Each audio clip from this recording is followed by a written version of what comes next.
안녕하세요. 전 50대 여자입니다. 제 나이 정도 되면 어디를 가든 애들이 몇 살이냐, 남편은 뭘 하냐고들 묻지만 전 그 질문에 답할 게 딱히 없어요. 전 남편도 자식도 없이 혼자 살고 있거든요. 제가 남편도 자식도 없다고 하면 되게 반응이 두 가지입니다. 하나는 어떻게 그 나이까지 남편도 없고 자식도 없냐고 딱하게 보거나, 둘째는 남편이니 자식이니 있어봐야 소용없다고 너무 부럽다고들 해요. 하지만 전 혼자 사는 지금 삶이 외롭고 힘들어요. 결국에 누구라도 있었으면 좋겠다 생각을 매일 아침 합니다. 제가 지금은 남편도 자식도 없지만 결혼을 아예 안 한 건 아니에요. 사실 저도 결혼을 했죠. 남들보다 늦은 나이긴 하지만 40대 중반에 남편을 만나 늦은 나이에 결혼했습니다. 남편은 결혼했다가 이혼한 이력이 한 번 있지만 전 초혼이었어요. 저와 남편은 서로의 과거든 조건이든 신경 쓰지 않고 만나자마자 사랑에 빠져 뜨겁게 연애했습니다. 그런데 안타깝게도 결혼한 지 3년도 채 되지 않아서 남편이 교통사고로 죽고 말았어요. 정말 믿기지 않는 상황에서 전 망연자실한 채로 1년을 넘게 폐인으로 살았습니다. 먹지도 자지도 못한 채 매일 뜬 눈으로 하루하루를 보냈죠. 남편이 이렇게 빨리 떠날 줄 알았다면 남편이 원하는 대로 시험관이라도 해서 아이를 낳을 걸 싶은 마음까지도 듭니다. 남편이 떠나고 제 곁에 아무도 남지 않았다는 사실에 전 참을 수 없는 고통을 겪어야만 했거든요. 사실 전 남편을 만나기 전까지 제가 결혼도 하고 가정도 꾸리고 살게 될 거라곤 생각도 못했어요. 저 같은 여자랑 누가 결혼을 해줄까 기대도 안 했거든요. 그런데 운명처럼 남편을 만나 사랑에 빠졌습니다. 젊은 사람들이 보기엔 40 넘은 나이 든 사람들이 사랑은 무슨 사랑 타령이냐 주책이냐 할 수도 있지만 늦게 만난 만큼 하루하루 시간 가는 게 아까워서 저와 남편은 남들보다 더 많이 표현하고 아끼며 살았습니다. 그래서 남편의 죽음이 마치 제가 죽은 것처럼 가슴 아프고 견딜 수 없이 힘들었던 거예요. 이제야 나에게도 진짜 가족이 생겼구나. 이젠 정말 행복해질 일만 남았구나 싶던 찰나에 찾아온 절망이었으니까요. 제 인생이 이래요. 거지 같던 내 인생도 이제야 좀 볕이 드나 싶으면 결국 또 시궁창이거든요. 날 때부터 그랬어요. 아무리 태어나는 건 복불복이라지만 제 부모는 해도 해도 너무했습니다. 제가 어릴 땐 원래 서울에서 살았다는데 아버지께서 사업을 하다가 다 말아먹고 쫓겨나듯 시골로 내려왔나 보더라고요. 아버지란 인간은 그 작은 동네에서도 유명한 남봉꾼이었어요. 그 좁아터진 시골 마을에서 일도 안 하고 알코올 중독에 도박까지 손을 대서 결국은 집까지 다 날려먹고 하다하다 다 쓰러져가는 남의 집 창고방에 얹혀 살았죠. 집이라고 말하기도 민망할 정도로 허름했어요. 그런데 그 허름한 집보다 더 절망적인 건 제 인생이었습니다. 아버지란 인간이 애초에 글러먹은 인간이라 내 인생이 없다고 치고 살았어요. 그나마 엄마가 다 참고 열심히 살아준 덕분에 견딜 수 있었죠. 그런데 상상도 못했던 일이 벌어졌습니다. 고등학교 가기 직전 엄마가 절 버리고 집을 나가버렸어요. 엄마가 처음부터 그냥 도망가듯 집을 나간 건 아니에요. 저에겐 이대로는 안 되겠다고 본인이라도 나가서 일자리를 찾아보겠다고 나간 거였는데 3일이 지나도 일주일이 지나도 한 달이 지나도 결국은 집에 돌아오지 않는 거죠. 그때야 어린 마음에 엄마가 원망스러웠지만 지금 생각해보면 엄마가 아예 이해가 안 되는 것도 아니에요. 자식도 자식이지만 남편이라는 작자가 그 모양이니 집에 돌아오고 싶지 않았겠죠. 집에 돌아와 봐야 도무지 답이 없으니까요. 엄마가 집을 나가버렸다는 것만으로도 힘든 와중에 절 더 힘들게 하는 건 바로 아버지였습니다. 아버지는 전보다 술을 더 많이 마셨거든요. 더군다나 술에 취하면 저를 더 괴롭혔습니다. 네 엄마 어디로 갔는지 너 알지? 말해봐. 넌 알지? 내가 어떻게 알아요? 엄마 나한테도 돈 벌러 간다고만 했어요. 엄마가 어디 있는 줄 알면 나도 거기로 따라가지. 내가 여기에 왜 있겠어요? 인연이가 지 엄마 닮아서 눈 뜨는 꼬라지 좀 봐 이거. 어? 이 앞에 내가 결국은 딴 놈하고 붙어먹고 날랐어. 이 나쁜 년. 자기가 한 짓은 생각도 안 하고 아버지란 인간은 집을 나간 엄마를 원망하며 술을 먹고 또 먹었어요. 그러다가 동네 슈퍼에 외상이 차고 넘쳐 결국은 슈퍼 아줌마까지도 술을 주지 않았죠. 그러다가 하루는 술을 안 준다고 슈퍼에서 행패를 부리다가 파출소까지 끌려가는 지경에 이르렀습니다. 파출소에서 나와서도 고작 중학생이었던 저에게 술 달라고 소리를 지르다가 차디찬 바닥에 쓰러져 잠든 모습을 보면 전 한심하기만 했어요. 저러다 그냥 콱 죽어버렸으면 좋겠다 싶을 때까지 있었죠. 도무지 난 언제까지 이런 인간이랑 함께 살아야만 하는 건가 가슴이 답답하기만 했습니다. 할 수만 있다면 저도 이 집에서 나가고 싶었어요. 하지만 전 갈 곳이 없었습니다. 만약 제가 사는 동네가 도시는 아니어도 시내 정도만 됐어도 집을 나가서 일자리라도 구해볼 엄두가 났을 텐데 그 좁아터진 시골 마을에서 어린 제가 할 수 있는 건 아무것도 없었어요. 그러던 중 아버지마저 집을 나가고 말았습니다. 언제부턴가 하루 이틀 집에 안 들어오는 날이 잦아들더니 도대체 뭘 하고 다니는지 아예 집에 들어오질 않았어요. 학교에 갔다가 집에 오면 집은 그대로였고 주인집 아줌만 저만 보면 아버지 어디 갔냐고 찾았습니다. 아버지가 들어오면 월세부터 내라고요. 전 무서웠어요. 이러다가 아버지까지 집에 들어오지 않으면 난 어떻게 해야 하나 싶어서요. 집에 있는 거라곤 낡은 이불하고 옷가지들 뿐이고 돈이랑 쌀은 씨가 말라서 아무것도 없는데 난 도대체 어떻게 살라는 건가 무섭기만 했죠. 그때가 아마 제 인생에 있어서 가장 힘들었던 시기인 것 같아요. 하루하루 아침에 눈을 뜰 때마다 앞이 막막해서 눈을 뜨고 싶지가 않았습니다. 그로부터 얼마 뒤 아버지가 돌아오긴 했어요. 군뱅이도 구르는 재주가 있다는 건지 웬 여자를 데리고 와서 다짜고짜 새엄마라고 하더라고요. 전 그 어린 나이에도 기가 막혔습니다. 남의 집 창고 단칸방에서 사는 주제에 어디서 여자까지 데리고 와서 데리고 살 생각을 했을까요? 전 저러다가 저 여자도 결국은 아버지한테 질려서 도망가겠지 싶었습니다. 아무리 세상에 남자가 없어도 제대로 정신이 박힌 여자라면 아버지 같은 중독자랑 살 여잔 세상 어디에도 없으니까요. 그런데 제가 고등학교에 입학하고 얼마 되지 않아 저에게 생각지도 못한 기가 막히는 일이 벌어졌습니다. 하루아침에 제가 서울에서 살게 됐어요. 아버지마저 절 버려서 할머니와 둘이 살게 됐거든요. 아버지가 새엄마라고 데려온 여잔 아버지를 버린 게 아니라 아버지가 저를 버리게 했어요. 그 여자가 아버지에게 다 큰 저와 한 방에 사는 게 싫다면서 절 내보내라고 했다네요. 그 미친 여자의 한마디에 아버지는 저를 바로 할머니에게 보내겠다고 한 겁니다. 너도 서울에 가서 공부하면 더 좋을 거 아니야. 네 할머니 그래도 가게도 하고 집도 있는 거 알지? 거기 가면 굶어 죽을 일 없으니까 네 할머니한테 잘 보여. 그래야 그 노인네 죽을 때 그 집이랑 가게 나한테 준다. 아버지 말 알아들었지? 너 정신 바짝 차리고 네 할머니한테 잘해. 알코올 중독자가 무서워서 대놓고 말은 못했지만 전 그 순간 아버지와 이걸로 끝이다라고 마음 먹었어요. 앞으로는 무슨 일이 있어도 아버지와 연을 끊고 살겠다고요. 처음 할머니가 사는 서울로 올라왔을 땐 걱정이 많았습니다. 1년에 한두 번 볼까 말까 했던 할머니랑 친하지도 않은데 과연 내가 서울에서 할머니와 살 수 있을까 싶었거든요. 그런데 생각보다 할머니랑 사는 건 쉬웠어요. 나쁜 년, 아무리 그래도 자기 새끼까지 버리고 가는 몹쓸 년이 어딨어. 네 애미 같은 년은 밖에 내다 버려도 개도 안 물어갈 거다.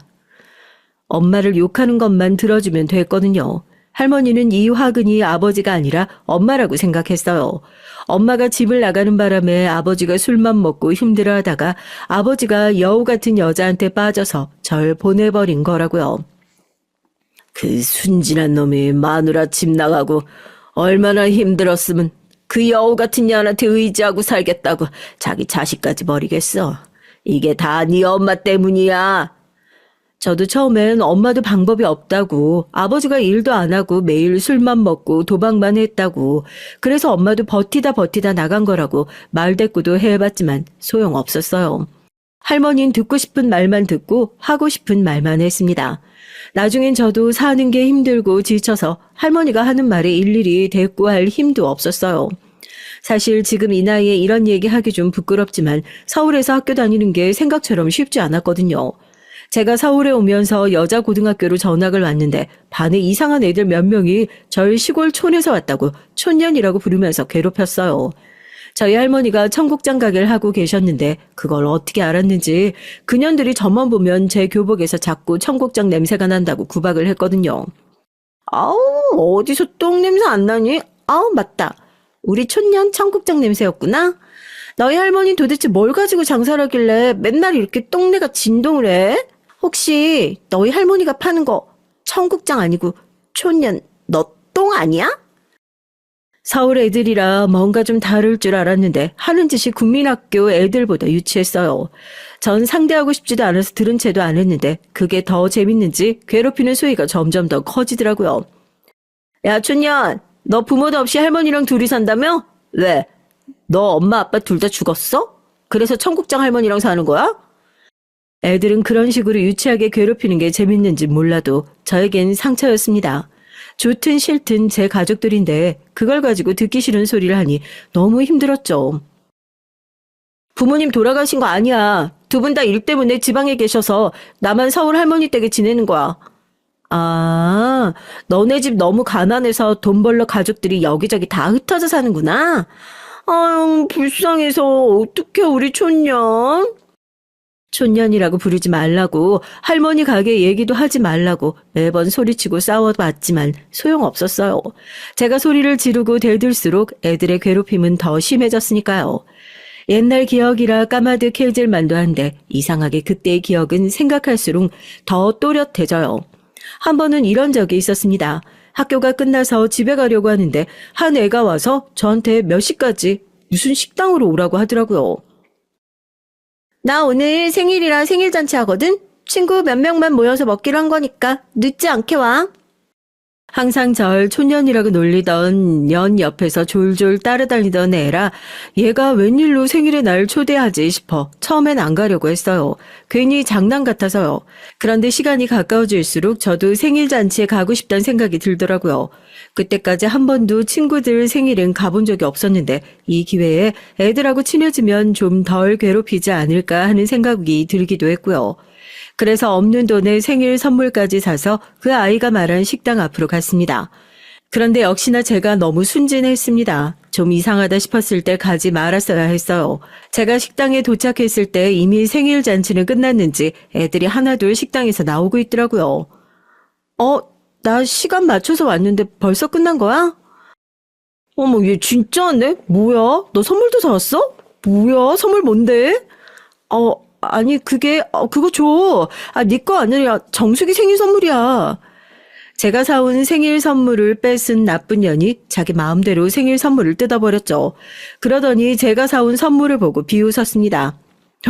필통이네. 우리가 무슨 국민학생도 아니고 필통이 웬 말이니? 어머, 근데 어떡해? 이 필통에서도 촌년네 할머니 청국장 냄새 나는데. 어우, 더러워. 안 되겠다. 이건 그냥 버려야겠다. 나쁜 년들이 없는 돈에 힘들게 사온 필통을 바닥에 던지더니 자근자근 밟기 시작했어요. 전 그게 또 아까워서 그만하라고 그년들을 말렸죠.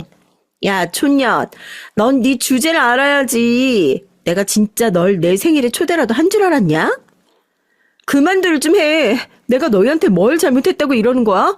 너희 이러는 거 유치하고 치졸해. 나도 더는 안 참아. 학교에도 말하고 너희 부모님한테도 다 얘기할 거야. 전 아무 이유 없이 절 괴롭히는 그년들에게 그냥 당하고만 있을 수가 없어서 끝까지 소리를 질렀어요. 그만 좀 하라고요. 그런데 그 순간 그 나쁜 년이 제가 자기 부모님께 얘기를 하겠다고 하자 그게 거슬렸는지 갑자기 제 머리끄덩이를 잡아 식당 안으로 밀어 넣었어요. 그래, 어디 네 맘대로 해봐. 근데 그 전에 계산은 하고 가야지. 아줌마, 계산 얘가 할 거예요. 매일 괴롭히는 것만으로도 모자라서 나쁜 년이 식당에서 자기들이 먹은 음식을 저에게 다 덤텅이를 씌우고 돈을 내게 했어요. 이미 절 식당으로 밀어 넣었을 땐 그년들은 다 도망가고 저만 식당에 남았죠. 아이고, 저기 집 애들 지저분하게도 먹었네. 넌 멀뚱히 뭘 서 있어. 빨리 계산이나 해. 네? 저 아닌데요. 저 쟤들하고 모르는 사이예요. 뭐야? 이게 여기가 어디라고 감히 거짓말을 해. 쟤들이 네가 돈 낸다고 했는데 무슨 소리를 하는 거야. 야, 너 안 되겠다. 너같이 대바라진 것들은 따끔하게 혼쭐이 나야지. 지금 바로 경찰서에 신고할 거니까 그런 줄 알아. 순간 너무 황당하고 무서웠어요. 그전까진 학교에서 절 촌년이라고 놀리거나 할머니 가게 가지고 하는 말장난 정도였는데 나쁜 년들이 이렇게까지 하는 걸 보니 앞으로 학교를 어떻게 다녀야 하나 걱정이 됐죠. 그날 전 결국 경찰서까지 갔습니다. 전 할 수 없이 할머니를 불렀고 할머니는 경찰서에 오셨어요. 제가 그날 있었던 일을 경찰에게 얘기해서 그 식당에 있었던 나쁜 년들과 그년들 부모를 다 불렀죠. 그런데 이미 나쁜 년들끼리 입을 다 맞춘 후라 상황은 제게 불리할 수밖에 없었습니다. 진짜요. 제가 제 생일이라고 맛있는 거 사주겠다고 해서 우리가 다 온 거라니까요. 맞아요. 그게 아니면 우리 같은 학생이 무슨 돈이 있다고 그런 비싼 식당에 가겠어요? 너희 말 사실이야? 쟤는 너희가 불러서 나온 거라는데? 처음엔 경찰도 제 말을 들어주는 것 같았는데 그년들 부모님이 나서고 나선 순식간에 상황이 바뀌었습니다. 경찰관님, 애들한테 들어보니까 제 부모도 없이 할머니랑 힘들게 산다고 학교에서 애들이 안 놀아줬나 봐요. 그래서 우리 착한 애가 좀 챙겨주고 잘해줬나 본데 그걸 가지고 자기 딴엔 애들한테 밥 산다고 불러내서 같이 놀고 싶었던 거죠. 아우, 왜 저런 애들이 그러잖아요. 외롭고 그러니까 어떻게든 친구라도 하나 사귀려고 별짓을 다 하는 거죠. 아유, 딱해라. 너 어린애가 친구들까지 끌어들여서 이런 거짓말하면 어떡해? 너 자꾸 거짓말하면 진짜 깜빵 보내버린다. 아니에요. 쟤들이 거짓말하는 거라니까요. 그쯤 되니 제 말을 믿어주는 사람은 아무도 없었어요. 으이구, 이년 이거 할머니가 힘들게 키웠더니만 어디서 못된 걸 배워서 이런 짓을 해. 너 당장 친구들한테 사과 안 해? 지금이야 따돌림이니 학교 폭력이니 하는 말들이 있지만 그땐 그런 개념이 없었어요. 그냥 같은 동급생끼리 괴롭혀도 친구끼리 그럴 수도 있지 뭐. 누가 맞아도 친구끼리 싸우다 보면 그럴 수도 있지 하는 분위기였습니다. 더군다나 전 부모도 없이 가난하게 할머니랑 둘이 사는 애였고 그년들은 다들 부모가 쪼르르 경찰서에 따라와서 내 새끼는 착하고 순진하다 편을 드니 제 말을 믿어주는 사람은 누구도 없었어요. 특히나 가장 서러웠던 건 할머니마저 제 말을 믿지 않았다는 겁니다. 이년이 도대체 뭐가 되려고 이런 짓을 하고 다니요? 배고픔 할머니 식당 와서 밥을 먹으면 되지. 왜 친구들까지 꼬셔서 그런 비싼 식당에 가냐고. 오늘 너 때문에 할머니가 얼마를 썼는지 알아? 할머니는 제 얘긴 들어보지도 않고 식당에 돈을 물어줬다며 화를 냈습니다.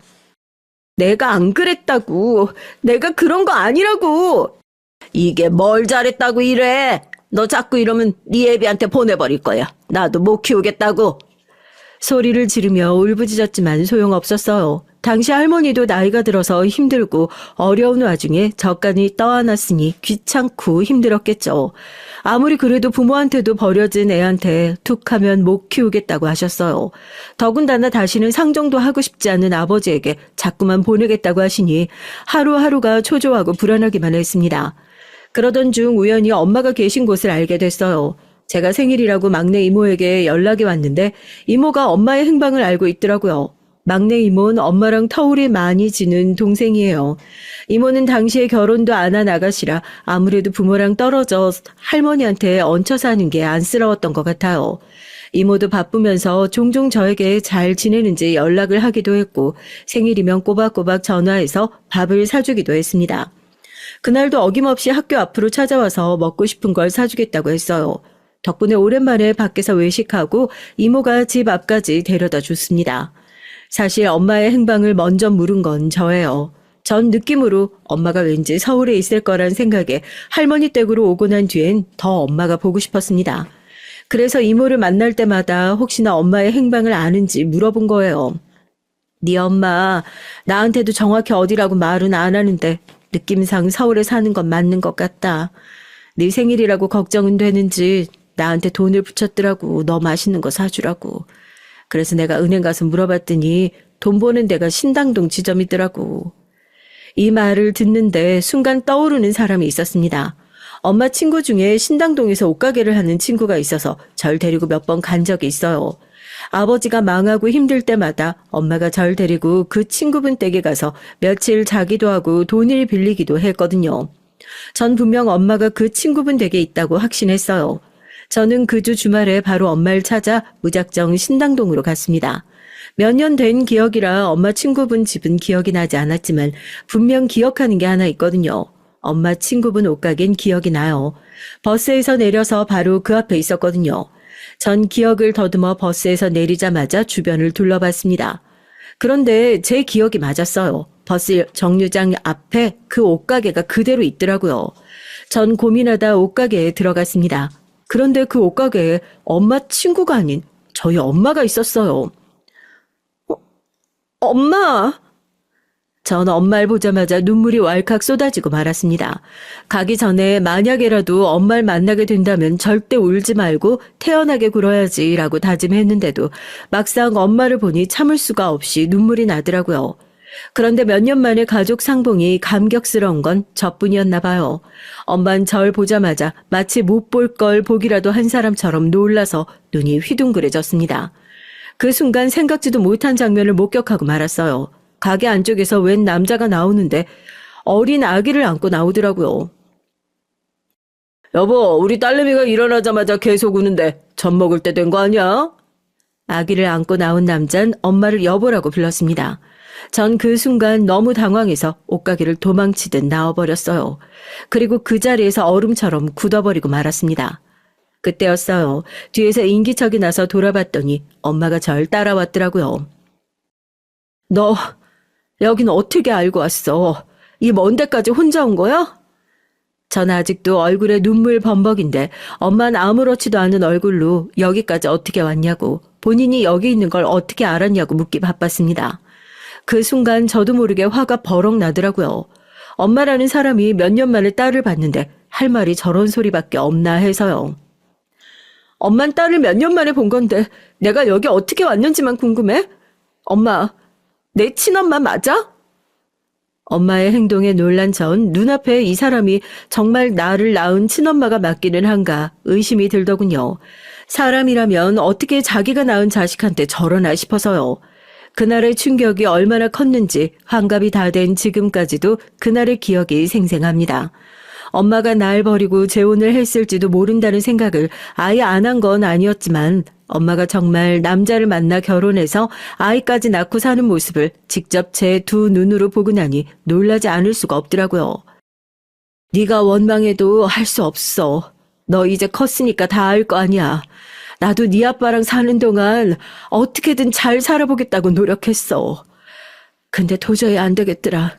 나도 아직 젊은데 살 길 찾아야지. 저 남자 나 이혼한 건 아는데 자식 있는 건 아직 몰라. 그러니까 여긴 다시 찾아오지 마. 엄만 지금의 남편이 저의 존재를 모른다면서 다급하게 얼른 돌아가라고 내쫓았습니다. 다신 여기로 찾아오지 말라고요. 저도 살면서 별의별 수모는 다 겪어봤지만 친엄마한테 이런 일까지 겪으니 기가 막혀서 코웃음이 다 나오더라고요. 엄마가 보기엔 내가 다 큰 것처럼 보이나 본데 나 아직 학생이야. 미성년자라고. 어린 자식 버려놓고 뻔뻔하게 그런 소리가 나와? 저도 엄마 앞길 막고 싶은 생각 없었어요. 엄마가 아버지와 사는 동안 얼마나 힘들었는지 제가 제일 잘 알다 보니 엄마라도 팔자 고쳐서 잘 살면 그거로 됐다 싶었거든요. 그런데 막상 절 함부로 대하는 모습을 보고 나니까 저도 심술이 나더군요. 고등학생이면 다 컸지 뭐. 그래도 넌 할머니라도 있어서 고등학교까지 다니잖아. 엄만 평생 가난해서 중학교도 간신히 다녔어. 더군다나 남편이라고 어디서 거지 같은 거 만나서 지금까지 개고생만 했잖아. 넌 이런 엄마가 불쌍하지도 않니? 엄만 그런 상황에서도 본인만 불쌍하다고 울고불고 난리를 쳤습니다. 엄마가 뭐가 불쌍해. 이제 이런 가게도 있고 남편도 있고 자식도 있는데 난 엄마 아빠가 낳아놓기만 하고 버려서 아무도 없어. 이 가게에 이거 내 친구가 내놓은 거 지금 남편이 빚내서 얻어준 거야.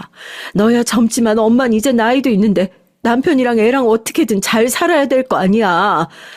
엄마가 남편한테 소박 맞아버리면 네가 책임질 거야? 엄만 연신 가게 안에 있는 남자의 눈치를 살피며 저를 들키지 않겠다는 모습이 필사적이었어요. 더군다나 돌아가라고 절 보며 애원하는 엄마의 모습이 간절하게 마저 보였습니다. 알았어. 난 나대로 알아서 살 테니까 엄만 저 아저씨랑 헤어지지 말고 잘 살아요.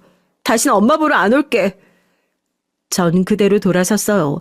돌아선 절 바라보는 엄마의 표정이 궁금하긴 했지만 꾹 참았습니다. 제가 엄마에게 한 말은 진심으로 한 말이었어요. 다시는 엄마 얼굴 따위 보고 싶지 않았거든요. 엄마라는 사람이 어린 딸한테 저런 소리를 하는데 정말 정이란 정이 다 떨어지더군요. 엄마에게 뭔가 기대하고 온 건 아니었지만 아무리 그래도 이런 소리를 듣게 될 거라고는 생각도 못했어요.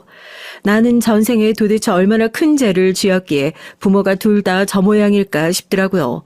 그날 혼자 버스를 타고 오는 동안 전 눈물이 울컥했지만 애써 참고 또 참았습니다. 여기서 또 울면 제가 너무 비참하니까요.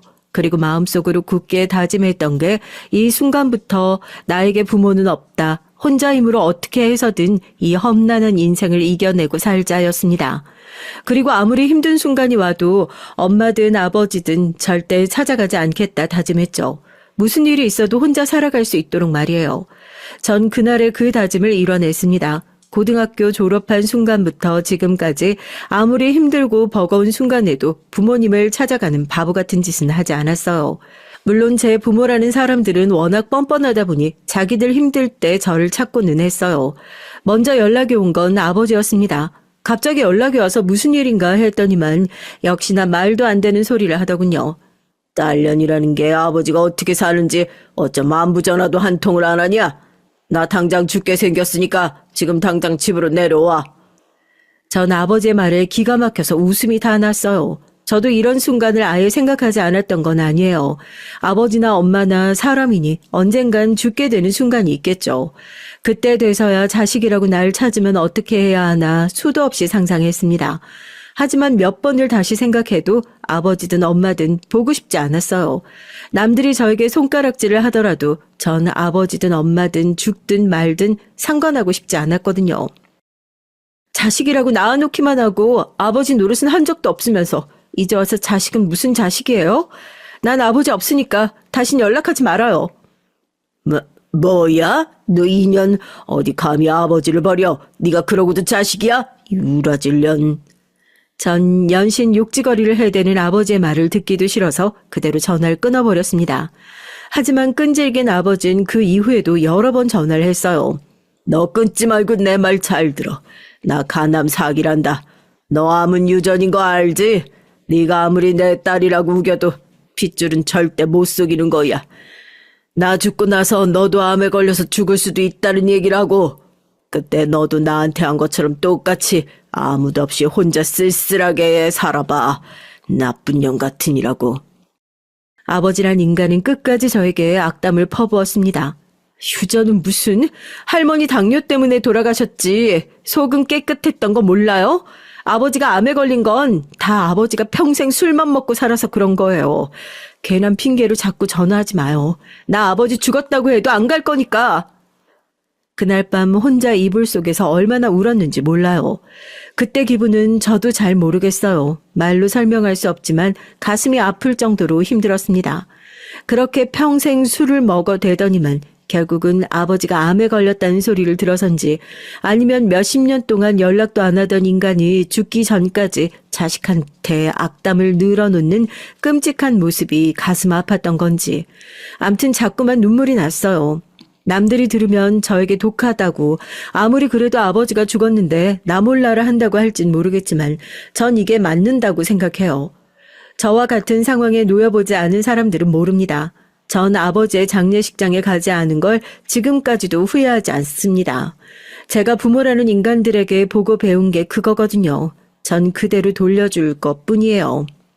아버지에게 연락이 오기 몇 년 전 제가 20대 후반이었을 때의 일입니다. 할머니께서 연세가 드셔서 건강이 좋지 않으셨어요. 심근경색에 당뇨까지 심해서 병원에서도 위독하다고 했죠. 그때 처음으로 아버지에게 연락을 했어요. 저야 절대 아버지에게 연락하고 싶지 않았지만 할머니는 자식이라고 보고 싶으신지 죽기 전에 아버지 얼굴을 보고 싶다고 하셨거든요. 아이고 그 노인네 말만 그렇게 하지 앞으로 10년을 거뜬하게 살 거야. 원래 옛날부터 매일 골골대고 죽는다 했었어. 나중에 진짜로 죽으면 그때 연락해. 그래야 가게랑 집 유산으로 받지. 아버지 입에서 나온 유산이란 소리에 전 말문이 턱하고 막혔어요. 세상에 뭐 이런 인간이 다 있나 싶어서요. 자식이 이런 소리 하면 안 되는 거야 저도 잘 알지만 저희 아버진 개차반 중에 개차반이에요. 할머님 병원에서 석 달 넘게 입원해 계시다가 돌아가셨습니다. 전 병원에서 할머니가 위중하다고 할 때부터 아버지에게 연락했는데도 아버지는 한 번도 찾아오지 않았어요. 저야 애초에 아버지에게 기대도 하지 않았기에 실망도 되지 않았죠. 그럴 줄 알았거든요. 자기 살겠다고 자식도 버리는 인간이 부모라고 알겠어요. 그동안 자식 맡겨놓고도 한 번 연락 안 한 사람인데 결국은 할머니가 돌아가시는 날까지 연락 한 통 없더라고요. 할머니가 돌아가시고 나서 전 아버지에게 아예 연락도 안 했어요. 괜히 연락했다가 그제야 나타나서 유산이 어쩌고 하는 개소리를 할 것 같아서요. 할머니야 죽어서라도 장례식장에 아들이 오길 바라셨을지 모르지만 전 그런 인간 아버지라고 보고 싶지도 않았거든요. 전 고모들과 상의해서 할머니 장례를 치르고 유산 문제도 정리했습니다. 고모들은 그래도 제가 그동안 할머니를 모시고 살고 병원에서 간호도 했다고 할머니가 사시던 집을 팔아 혼자 지낼 수 있는 작은 집 하나를 살 수 있게 해주셨어요. 저야 끝까지 괜찮다고 이 집 받으면 나중에 아버지가 찾아와서 분명 난리치면서 뺏어갈 거라고 했죠. 하지만 고모들이 절대 그런 일 없게 하겠다고 했습니다. 네 아빠한테 너 어디 사는지 절대 말 안 해. 우리가 미쳤니? 그 인간한테 너 있는 데를 알려주게. 네 아빠 하는 꼴이야. 꼴 보기 싫지만 그래도 네가 네 아빠 몫까지 다 했으니까 너도 이 정도는 받아야 돼. 자격 있어. 저에게도 자격이 있다는 고모의 말에 전 뭉클했어요. 지금까지 제 곁에 아무도 없다고 생각하고 살았는데 그래도 핏줄이 있으니 힘들 때 힘이 되긴 하더라고요. 전 그 집에 살면서 열심히 일했습니다. 저에게 다른 재주는 없지만 다행히 할머니를 닮아 성실함 하나는 타고나서 쉬지 않고 한 직장에서 20년 넘게 일했어요. 이런 얘기를 하면 주변에서 다들 대단하다고 어떻게 한 직장을 20년이나 다니냐고 안 힘들었냐고 해요. 물론 힘들죠. 하지만 지금껏 제가 살아온 인생을 보면 제 인생보다 직장 생활이 훨씬 더 쉽기는 했어요. 직장은 제가 알아서 성실하게 일만 하면 문제가 없으니까요. 그러다 보니 부모님과 인연만 끊고 살다 보면 제 인생에도 큰 고난은 없을 줄 알았습니다. 그런데 살다 보니 그 부모라는 존재가 또 제 발목을 잡는 일이 생기더라고요. 30대에 저도 남들처럼 연애를 하기는 했어요. 그런데 그게 또 생각처럼 쉽지가 않았습니다. 저도 알긴 알아요. 제 조건이 결혼하기 좋은 조건은 아니라는 걸요.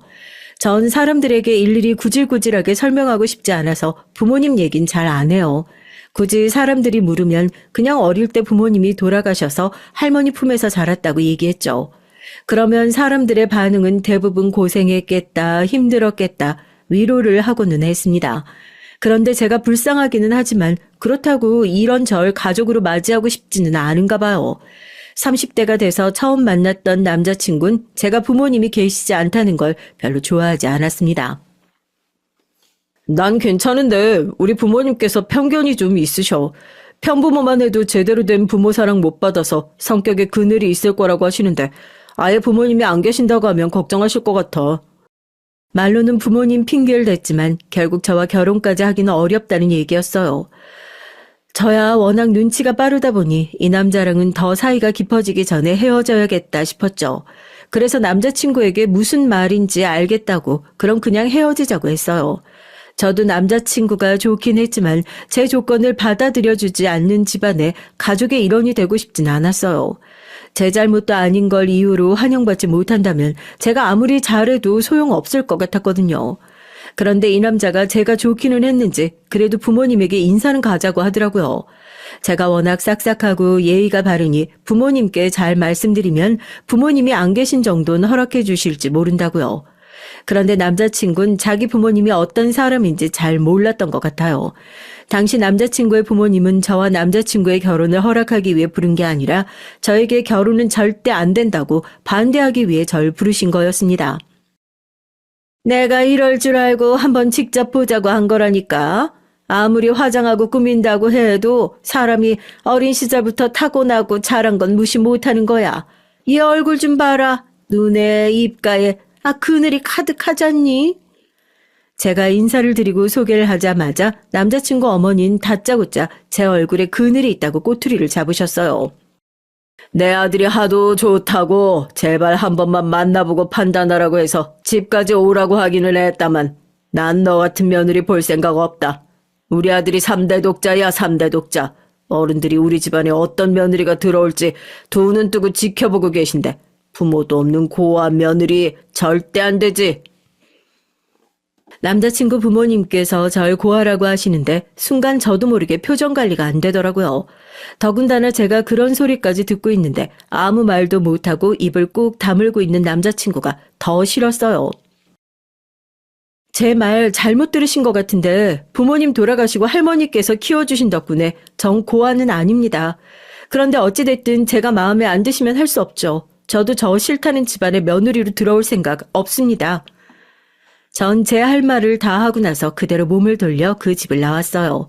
그리고 그 길로 그 남자와는 헤어졌죠. 그 뒤로 전 남편을 만나기 전까지 결혼은 아예 포기하고 살았습니다. 이렇게 사는 것도 나쁘지 않다고 생각했어요. 그러던 중 운명처럼 남편을 만나게 된 거예요.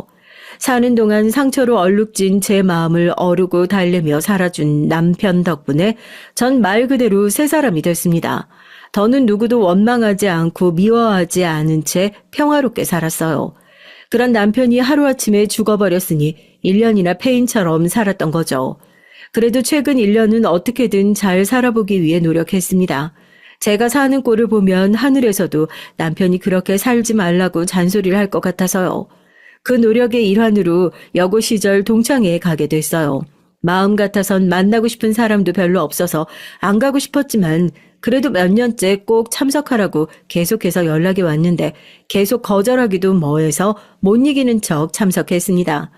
사실 여고 시절이라고 해봐야 벌써 40년이 다 지난 일이잖아요. 그때야 다들 철없어서 그랬다지만 이젠 다 큰 아줌마들인데 유치하게 그때처럼 굴까 싶은 마음에 별 생각 없이 참석했습니다. 그런데 시간이 지났다고 해서 사람이 그렇게 쉽게 변하는 게 아니더라고요. 40년 전에도 재수 없었던 여고 동창생 년들은 역시나 그대로였어요. 그때도 부모 잘 만나서 세상 물정 모르고 철딱서니 없이 굴더니만 지금도 뭐라고 사는지 콧대가 하늘 높은 줄 모르게 솟아서 절 보자마자 재수 없는 소리를 해대더라고요. 특히나 고등학교 때 이유 없이 절 촌년이라고 괴롭혔던 년이 있었는데 그 년이 일부러 제 옆으로 자리를 잡고 앉더니만 아는 체를 하더라고요. 어머, 이게 누구야? 우리 촌년 아니야? 잘 지냈니?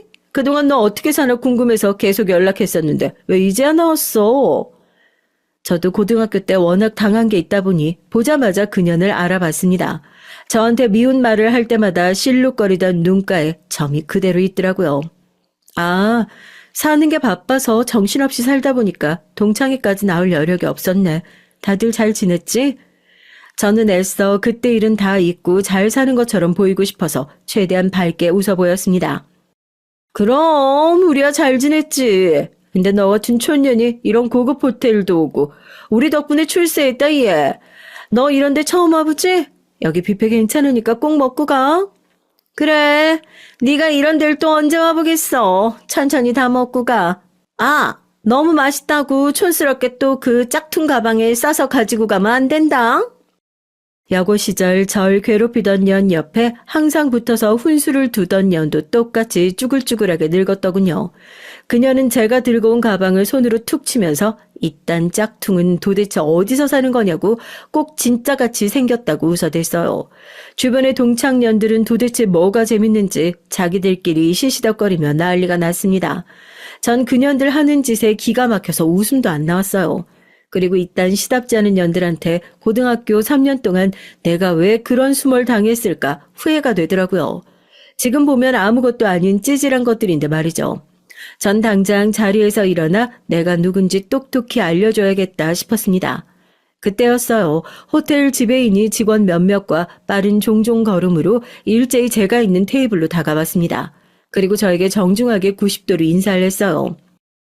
회장님 오셨습니까? 회장님께서 지시하신 샴페인이랑 와인 준비됐는데 바로 테이블에 세팅할까요? 오히려 전 잘됐다 싶었어요.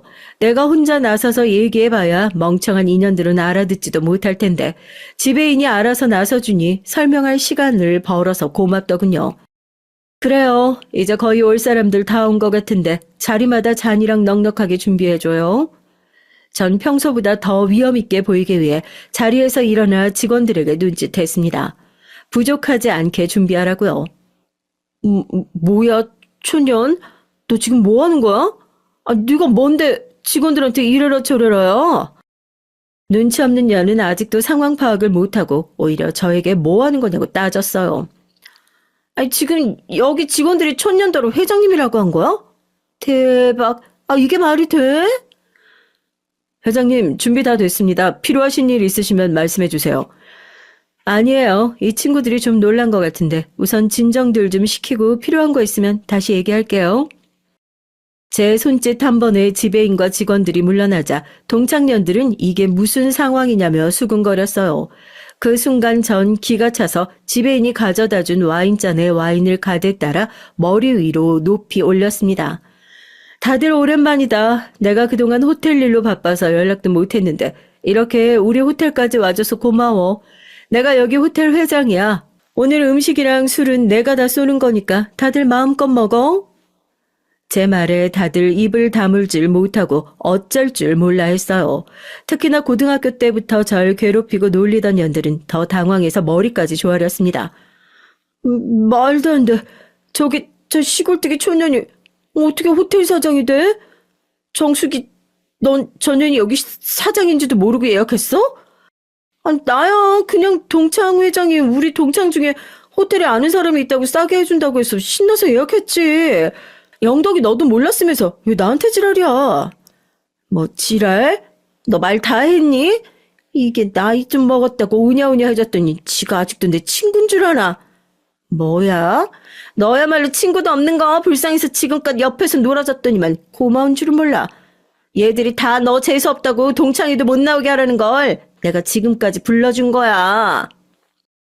이렇게 되길 바란 건 절대 아니었는데 갑자기 두 년이 머리끄덩이까지 잡고 싸우더라고요. 전 그 모습이 기가 막히면서도 너무 웃겨서 절로 고개를 저었습니다. 직원들이 와서 말리지는 않았다면 더한 꼴도 봤을 거예요. 어머, 어쩜 들어올 때부터 귀티 난다 했더니 너 성공했구나. 대단하다. 여기 호텔 엄청 유명한 데잖아. 너 너무 멋있다. 우리 여기 자주 놀러 와도 되지? 그 와중에 다른 동창년들은 제 옆에 딱 붙어서 아부를 하기 시작했어요. 어떻게 성공했냐, 호텔에 놀러 와도 되냐, 난리들이 났죠. 다들 그만두래. 아무리 무식해도 남의 호텔에서 싸우고 그러면 안 되지. 아우, 너희도 참 그 나이에 아직도 그러고 사니? 동창 회장한테 들어보니까 너희 매일 식당도 싼 집이나 다니고 돈 없어서 2차도 잘 못 간다길래 내가 일부러 우리 호텔로 부른 거야. 이기면 호텔 구경이라도 하라고. 암튼 직원한테 얘기해뒀으니까 다들 갈 때 호텔 뷔페권 하나씩 줄 테니까 그거 받아서들 가. 난 시끄러워서 그만 사무실로 가야겠다. 어머, 고마워라. 잘 쓸게 친구야. 이게 웬 떡이야? 역시 잘 나가는 친구 있으니까 너무 좋다. 영덕이랑 정숙이 전에는 이제 동창회 부르지 마. 쪽팔려 죽겠네 진짜. 동창생들은 자기들끼리 헐뜯고 비웃으면서 호텔을 빠져나갔어요. 영덕이 년과 정숙이 년은 갈 때까지도 저에게 미안하다고 싹싹 빌고 나갔고요. 전 본체만체 했어요. 다른 애들은 몰라도 그 두 년은 학교 다닐 때 워낙 저한테 심하게 해서 다시는 보고 싶지 않았습니다. 동창회장에게도 저 두 년이 안 오는 조건으로 매년 호텔에서 동창회 할 수 있게 해주겠다고 약속했어요. 그랬더니 동창회장이 입이 찢어지게 좋아하더군요. 제 나름대로 소심한 복수예요. 네, 맞습니다. 제가 말씀 안 드린 게 있는데 제가 호텔을 운영하고 있어요. 제가 어떻게 호텔 회장이 됐을지 궁금하시죠? 사실은 이 호텔 죽은 제 남편이 운영하던 호텔이에요. 남편이 죽으면서 저에게 호텔을 남겨주고 갔거든요. 저와 남편은 이 호텔에서 처음 만났어요. 전 20살 때 아르바이트로 호텔 메이드로 일했습니다.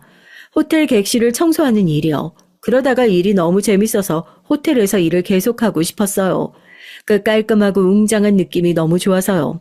그래서 메이드로 번 돈으로 야간 대학을 다니고 호텔에 취직했습니다.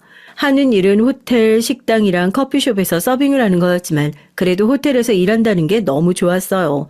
함께 일하던 동료들은 언제부턴가 하나둘 결혼도 하고 아이도 낳으며 호텔을 나갔지만 전 변함없이 한 호텔에서 20년 넘게 자리를 지키며 일했습니다. 높은 자리는 아니어도 20년 동안 호텔 일이라면 객실 청소부터 예약 업무, 피트니스 센터 관리까지 안 해본 일 없이 다 했어요.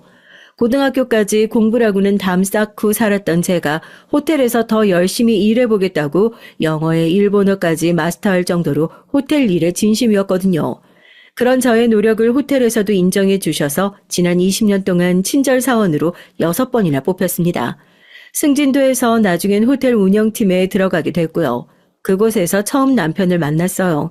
남편은 외국에서 자라면서 경영 공부를 해온 사람이에요. 저와는 다른 엘리트죠. 남편은 호텔 인수 문제로 호텔에 왔다가 절 만났습니다. 제가 남편에게 호텔 안내하는 일을 맡았거든요. 그게 인연이 돼서 둘 사이에 불이 붙어 결혼까지 하게 됐습니다. 저와 남편이 결혼할 때 호텔 사람들도 말이 많았어요. 남편이 재혼이라도 제 조건이 워낙 부족하다 보니 다들 저에게 신데렐라라고 했죠. 물론 저도 믿기지 않았습니다. 처음 봤을 때부터 남편은 저와 전혀 다른 세계 사람이라고 생각했으니까요. 하지만 오히려 남편은 만나면 만날수록 저에게 딱 맞는 완벽한 남자였어요. 남편이 외국에서 태어나 자라선지 제가 살아온 환경이나 배경에 대해 편견 없이 그냥 한 여자로 대해줬거든요. 오히려 남편은 절 더 빨리 만나지 못한 것이 후회된다고 했습니다. 그렇게 어렵게 만나 결혼한 남편이 죽고 망연자실하고 있을 때 남편 변호사가 찾아왔어요. 남편이 갑작스럽게 죽어서 호텔에 관한 모든 경영권이 저에게 넘어왔다고요.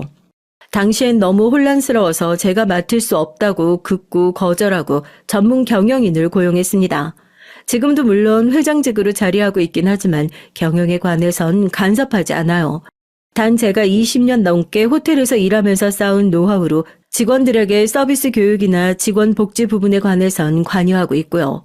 전 그냥 호텔이 너무 좋아서 그리고 남편이 떠나며 제게 남겨준 선물을 지키기 위해 열심히 살았던 것뿐인데 살다 보니 제가 호텔 회장이라는 사실만으로 이렇게 속이 시원한 일도 생기네요.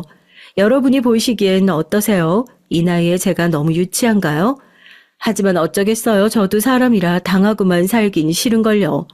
여러분께서도 지금 당장 힘든 일이 있으시더라도 곁에 있는 가족들을 생각하며 견뎌주세요. 생각보다 사랑하는 사람과 함께할 시간이 길지 않더라고요. 저에게도 혼자라도 쓰러지지 말고 행복하게 살라고 응원하는 댓글 부탁드릴게요. 끝까지 저의 인생 얘기 들어주셔서 감사합니다. 안녕하세요. 전 60대 할머니입니다. 전 몇 년 전까지만 해도 손주들 돌보느라 자기 시간도 없이 지내는 친구들을 보면 이해가 안 됐어요. 젊어선 자식들 키우느라 온갖 고생을 다하고 늙어서 이제 좀 편하게 쉬어보나 할 때쯤엔 다시 자식들 뒷바라지하랴 손주 육아하랴 헌신하시는 모습들이 안쓰럽게 보였거든요. 그런데 어느새 지금 제가 딱 그 짝이에요. 자식들이라고 딸 하나 있는데 요즘 들어 딸내미 뒤치다거리만 하느라 시간 가는 줄 모르고 지내고 있습니다. 딸애가 몇 년 전 결혼했거든요. 사실 전 이렇게 될 줄 모르고 딸애가 시집만 가면 저도 육아에서 드디어 해방되는 건 줄 알았습니다. 그런데 오히려 딸이 결혼하고 나니 신경 쓸 게 더 많더라고요. 딸애가 시집간 시댁이 우리 집과는 달리 영 까다로워요. 저나 남편이나 결혼이야 애들 둘이서만 좋으면 그만이지 싶은데 사돈댁은 그렇지가 않더라고요. 딸애에게 언뜻 들어도 사돈댁은 만만치 않아 보였습니다. 딸의 말로는 안 싸두니 하루에 한 번씩은 꼭 전화를 한다며 귀찮다고 하더라고요. 아침이면 출근하기 바빠 죽겠는데 꼭 8시, 9시면 전화와서 우리 아들 아침은 뭘 먹였냐, 집에 먹을 건 있냐 매일 물어보셔. 사돈댁도 우리 집과 마찬가지로 아들 하나만 있는 집이라 그런지 아들을 장가 보내놓고도 걱정이 많은가 봐요. 제 딸이 당신네 아들 밥이라도 굶기면 어떡하나 싶은지 매일 검사를 하더라고요. 다 큰 성인 밥이야 각자 알아서 챙겨 먹으면 되는 거지. 요즘에 어떤 시대인데 자기 아들 아침밥을 왜 너한테 물어본다니? 안 되겠다. 나도 김서방한테 전화해야지. 저도 한 성격 한다면 하는 사람입니다. 아무리 사위자식이 귀여하다고 해도 저에겐 제 자식이 더 귀합니다. 제 딸내미도 시집가서 일하랴 살림하랴 바쁘고 힘든데 시어머니라고 시집살이까지 시키니 짜증이 났어요. 그런데 그때 딸애가 제 말에 그러지 말라고 말리더라고요. 김서방한테 전화해서 뭐라고 하려고? 우리 딸도 힘드니까 밥상 알아서 차려 먹으라고 하려고? 뭐라고 하긴 뭐라고 그래? 안 싸더니 시어머니라고 자꾸 시집살이라고 시키니까 김서방더러 엄마 단속 좀 시키라고 하려고 하지. 제 경험상 원래 시어머니라는 사람들은 며느리가 백날 어쩌니 저쩌니 말해봐야 소용없습니다. 며느리가 네네 알겠습니다 하면 바본 줄 알고 더 만만하게 생각하고 또박또박 말대꾸라도 하면 버르장머리에 없다고 할 게 뻔하니까요. 그나마 자기 아들이 말해서 알아들으면 다행이었죠. 그래서 제가 직접 사위에게 얘기를 하려고 한 거예요. 누가 봐도 사돈이 하는 짓은 이제 결혼한 지 얼마 안 된 며느리를 시어머니가 길들이려고 하는 짓이니까요. 아이고 됐네요. 나도 그냥 힘들어서 엄마한테 하소연 좀 한 거니까 괜히 김서방 앞에서 티내지 마요. 딸아인 속상해서 제게 하소연하다가도 제가 사위에게 한 소리 하겠다고 하면 항상 말렸어요. 제가 사위에게 말했다가 시어머니 귀에라도 들어가면 더 피곤하다고요. 아, 요즘 같은 세상에 시집살이 하는 며느리가 어딨다고? 아, 넌 답답하게 매일 참기만 하니? 너도 자꾸 참기만 하지 말고 할 말은 하고 살아. 제 딸이지만 제가 보기에도 애가 좀 답답한 구석이 있기는 해요. 요즘 같은 시대에 왜 그러는지 항상 보면 딸애는 지 남편 시댁 눈치를 그렇게 봐요. 딸아이 시부모야 제가 겪어보지 못해서 잘은 모르지만 사위는 딸애가 뭐라고 하든 이해 못할 애가 아니에요. 제가 보기엔 우리 사위가 참 자상하고 다정한 성격이라 딸애가 말하면 다 들어줄 텐데 딸애는 항상 보면 할 말도 못하고 자기 속만 태우는 것 같더라고요. 결혼할 때도 그랬어요. 딸애와 사위가 결혼식장 알아보러 다니느라 정신이 없을 때였죠. 제가 보기엔 한눈에도 사위는 최대한 이른 날짜에 식을 올리고 싶어서 안달이 나 있었어요. 반면 딸아인 날짜 미루지 못해 안달이더라고요. 전 그런 딸이 어쩐지 걱정이 돼서 이것저것 꼬치꼬치 물었습니다. 둘이 좋아서 결혼하겠다고 해놓고는 왜 갑자기 나를 미루고 싶어 하나 해서요. 혹시나 둘 사이에 제가 모르는 일이 있는 건가 싶어 물었는데 딸애가 생각지도 못한 소리를 하더라고요. 드레스 입으려면 적어도 7, 8kg는 더 빼야 되는데 결혼식이 2달 뒤면 너무 기간이 짧아. 그때까지 살 어떻게 빼? 적어도 서너 달은 있어야지. 아이고, 네가 뺄 살이 어딨다고 거기서 살을 빼. 신부가 너무 말라도 드레스 입으면 안 예뻐. 괜한 짓 하지 말고 김서방이 말한 대로 다다음 달로 그냥 해. 엄마는 내만 몰라. 결혼식 날 다들 와서 신부만 볼 텐데 이 꼴로 어떻게 드레스를 입어? 얘가 결혼할 때 돼서 그런가. 아, 왜 이렇게 예민하게 굴어? 아, 네가 뭐 어떻다고 그래? 제 눈에는 그 누구보다 예쁘기만 한 딸이 자꾸만 자신감 없는 모습을 보이니 부모로서 너무 속상하더군요. 김서방 주변에 얼마나 예쁘고 날씬한 여자들이 많은데 그 여자들이랑 비교 안 당하려면 결혼식 날 내가 제일 예뻐야 돼. 전 그날 제 딸이 혼자 중얼거리는 모습을 보고 적잖이 놀랐어요. 제가 원래 저렇게 자존감이 낮은 애였나 싶더라고요. 너도 참 내 딸이지만 피곤하게 산다. 세상에 신경 쓸 게 없어서 뭐하러 김서방 주변에 있는 여자들까지 신경을 쓰니? 김서방이 그 많은 여자 중에서도 네가 제일 좋으니까 너랑 결혼하는 거잖아. 자신감을 좀 가져. 제 딸이라서 하는 말이 아니라 정말 제 딸은 어디 내놔도 빠지는 미모가 아니에요. 그런 애가 결혼식을 앞두고 예민하게 구니까 털털한 저도 괜히 이런저런 걱정이 들더라고요. 전 노파심에 혹시나 사위가 딸을 두고 다른 여자하고 비교하거나 딸의 외모에 대해 자존심 상하는 말을 하기라도 한 건가 싶어 딸에게 한 번 더 물었습니다. 김서방이 그런 비슷한 소리라도 한 거냐고요. 오빠도 남잔데 주변에 예쁜 여자들이 많으면 속으론 비교할 수도 있잖아. 얼씨구, 네가 아주 할 일이 없으니까 괜히 쓸데없는 생각 만들어서 다 하는구나. 괜한 소리 하지 말고 김서방이 하자는 날짜에 그냥 해. 지금 와선 제가 너무 어릴 때부터 과잉보호해서 애가 마음이 약하고 예민한가 싶기도 하지만 그렇다고 자신 없는 아이로 키우진 않았는데 왜 저러나 싶었죠. 당시에 전 딸아이의 반응이 아무래도 걱정돼서 얼마 뒤 사위를 만났을 때 딸 몰래 슬쩍 사위에게 물어봤어요. 김서방, 자네가 혹시 우리 유정이한테 살 빼라고 그랬나? 애가 요즘 푸쩍 살을 빼겠다고 얼마나 예민한지 툭하면 나한테 짜증을 내더라고. 정말요? 우리 유정이가 얼마나 날씬하고 예쁜데 제가 그런 소리를 하겠어요. 아무래도 결혼식 날 드레스 입는 게 많이 신경 쓰이나 봐요. 물론 신부니까 이래저래 신경 쓰이겠지만 유정이 말로는 자네 친구 중에 예쁘고 늘씬한 친구들이 많다고 하더라고. 그게 아무래도 신경 쓰이나 봐. 근데 자네, 주변에 여자친구가 많은가 봐. 얼마나 많으면 우리 유정이가 스트레스까지 받으며 신경을 쓰게 해? 농담조로 얘기를 하긴 했지만 저도 은근 사위를 떠본 겁니다. 뭐 친한 여자친구들이야 있을 수 있지만 딸아이가 그렇게 예민하게 얘기하는 게 아무래도 신경 쓰이더라고요. 친구는요? 아니에요. 제가 하는 일이 그러다 보니까 주변에 여자 직원들이 많아서 그래요.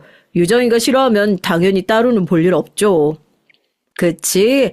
우리 김서방이 얼마나 다정하고 자상한지 내가 잘 아는데 어련히 알아서 잘하겠지. 사위가 의료회사에 다니다 보니 주변에 여자 직원들이나 모델들이 많은가 봐요. 딸에는 아무래도 그게 신경 쓰이는 것 같고요. 사위의 말을 듣고 나니 저도 좀 안심이 됐습니다. 제 딸아이가 워낙에 어릴 때부터 내성적인 데다가 예민하고 소심했어요. 새학기가 되면 친구한테 먼저 다가가지도 못하고 친구가 먼저 다가오면 긴장해서 얘기도 잘 못했나 보더라고요. 거기다가 친구를 사귀어도 혼자 생각이 많아서 친구들 사이에서 힘들어하는 일도 많기는 했어요. 전 그런 딸아이가 항상 걱정이 됐고요. 전 그래서 일부러 학교 친구들을 자주 집에 초대하기도 했습니다. 형제도 없이 매일 혼자이다 보니 더 내성적이고 소심해지는 건가 싶어서요. 그래서 더 제가 딸의 옆에 항상 붙어 있으려고 노력했어요. 이런 말 하면 유난이라고 하실지도 모르지만 전 딸아이가 초등학교 6학년이 될 때까지 학교에 데려다주고 데리러 갔습니다. 외동이라고 귀해서 그런 것도 있지만 애가 하는 일이 다 못 믿어왔거든요. 초등학교 고학년이 될 때까지 혼자 운동화 끈도 매일 줄 모르고 소심해서 가게에 들어가서 아이스크림 하나 사 먹지도 못하니 걱정돼서 혼자 둘 수가 없더라고요. 더군다나 당시에 남편이 해외 지사에서 근무 중일 때라 몇 년 동안 저와 딸아이밖에 없었어요. 그러다 보니 딸아이에게 일어나는 모든 일이 다 제 책임이라는 느낌이 강했습니다. 주변에서 그러기도 했고요. 특히나 시어머니가 그랬어요. 제 남편이 방송국 기자였어요. 그래서 외국에 특파원으로 가게 된 겁니다. 남편이 해외에 있다 보니 제가 혼자 애를 데리고 시댁에 갈 일이 많았죠. 사실 전 가고 싶지 않았습니다. 가봐야 불편하기만 하니까요. 하지만 며느리로서 어디 그럴 수가 있나요? 명절이고 제사고 저는 항상 애만 데리고 혼자 다녔어요.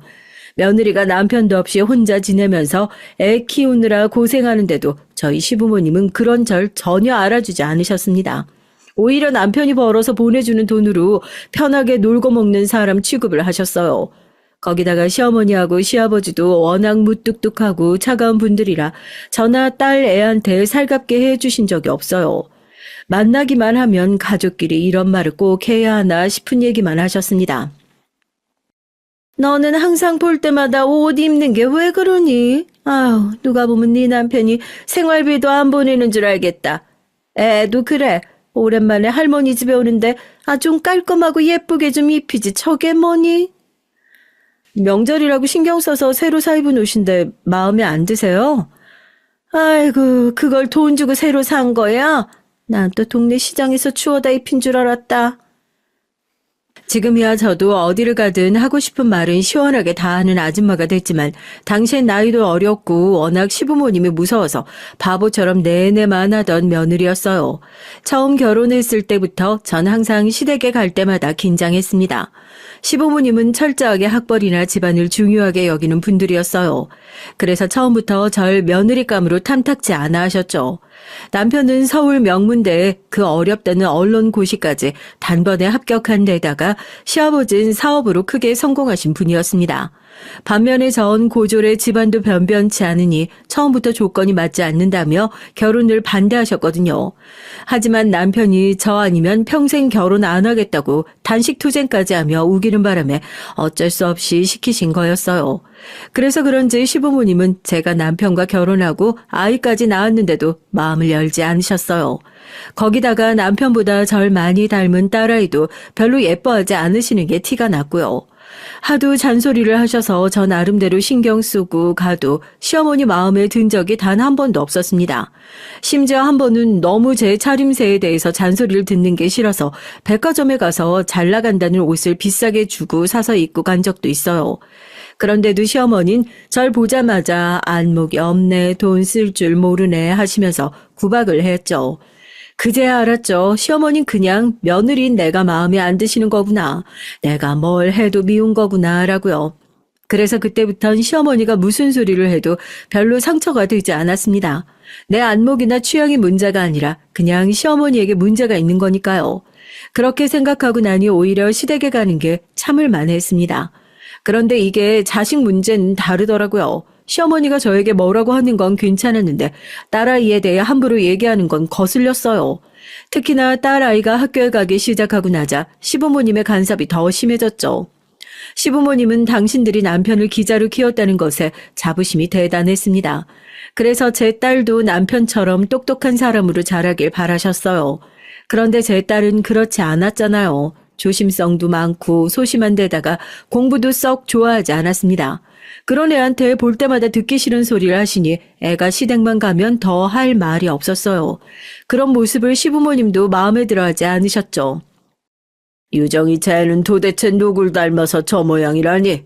우리 장남은 국민학교 1학년 때부터 반장을 놓친 적이 없던 앤데 유정이 쟤는 반장은커녕 입 벌리고 말하는 소리 한 번을 듣기가 어려우니 저래서 학교에서 친구나 제대로 사귀겠어? 저게 다 지 엄마가 그렇게 키워서 그렇지 뭐. 고등학교 간신히 졸업해서 회사 생활 잠깐 해본 애가 애나 제대로 키우겠어요? 시부모님은 딸 애의 행동 하나하나를 가지고 다 꼬투리를 잡으시면서 저에게 뭐라고 했어요. 한두 번이야 저도 그냥 한 귀로 듣고 한 귀로 흘리는 거지. 그런 소리도 매번 들으니까 저도 모르게 욱하게 되더라고요. 더군다나 다 지난 제 과거를 가지고도 구박을 하시니 듣기 거북했고요. 꼭 반장하고 공부만 잘한다고 잘 사는 것도 아닌데 뭘 그런 걸 가지고 그러세요? 우리 유정이 워낙 차분하고 착해서 본인이 다 알아서 잘할 거예요. 네가 그렇게 태평하게 구니까 애가 욕심이라는 게 없는 거다. 다른 집들 봐라. 자식이 하나면 엄마들이 얼마나 극성맞게 애를 키우는데 저래서 애가 태학이나 가겠니? 남편도 없이 시댁에 갈 때마다 저고 딸에게 듣기 싫은 소리만 퍼부으시니 저도 점점 참기가 힘들었습니다. 그래서 한마디씩 토를 달았는데 그러면 시부모님은 저에게 더 모질게 구셨어요.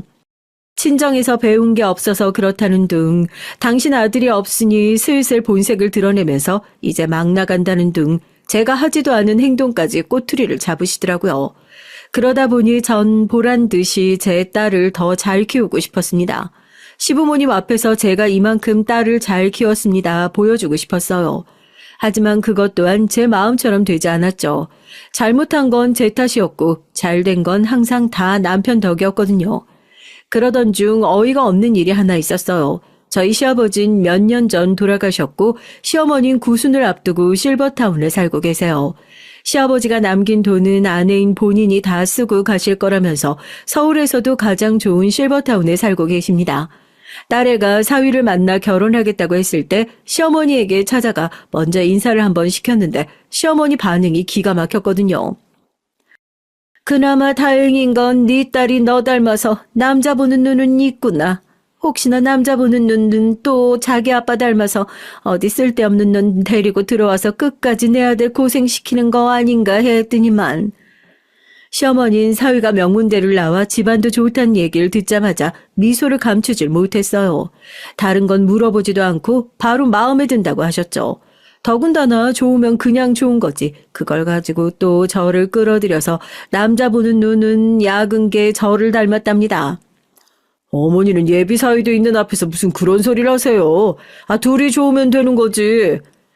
내 아들이지만 참 답답하다. 네가 그렇게 착해 빠져서 평생 처자식 챙기느라고 고생한 거 생각하면 억울하지도 않어?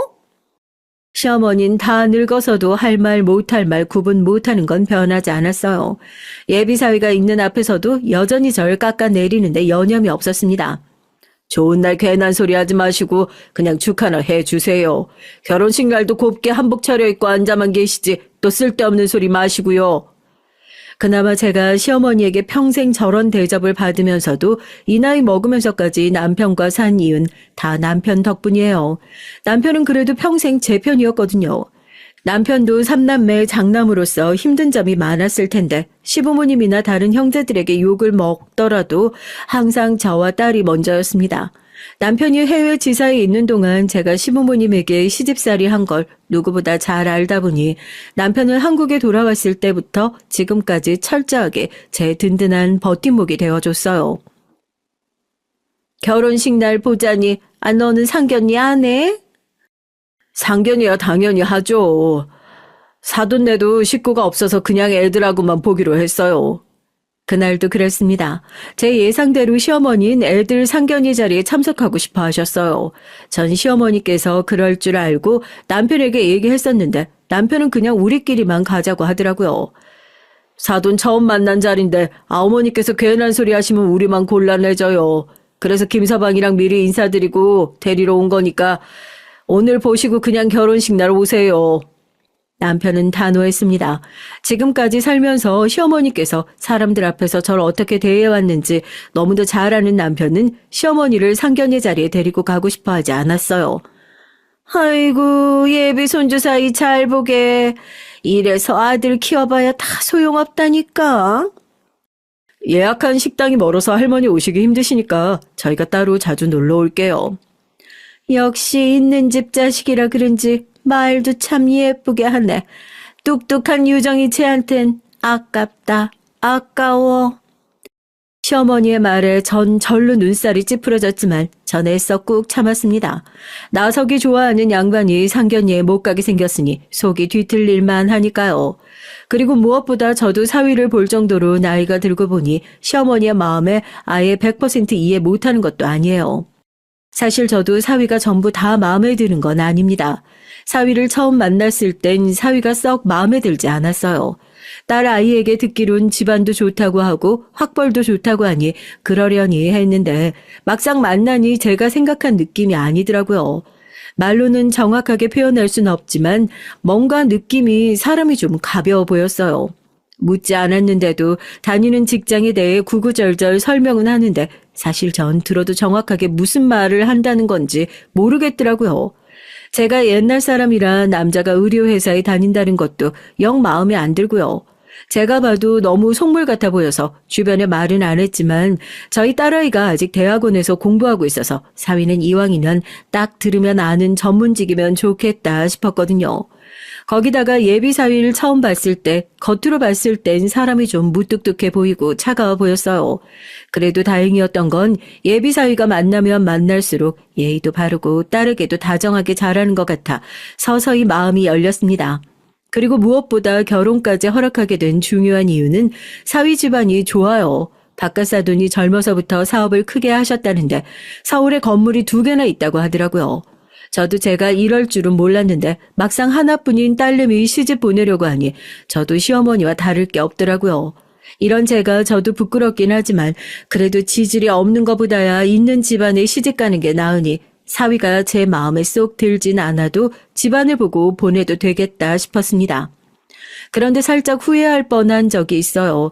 상견례 때 일이에요. 안사돈이 자기네 집에 돈 좀 있다고 그걸 가지고 제 앞에서 엄청 뻐기면서 잘난 척을 하더라고요. 저희는 집안 분위기가 있어서 호텔 결혼식을 할 생각이에요.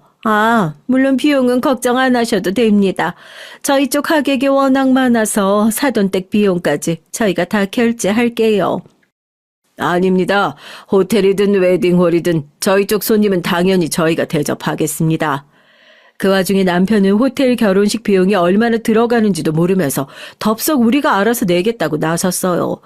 전 그 상황이 떨떠름했습니다. 각자 집안 사정이라는 게 있는 건데 처음부터 우리에게 묻지도 않고 무조건 호텔에서 식을 올리겠다고 하니 기분이 좋진 않더라고요.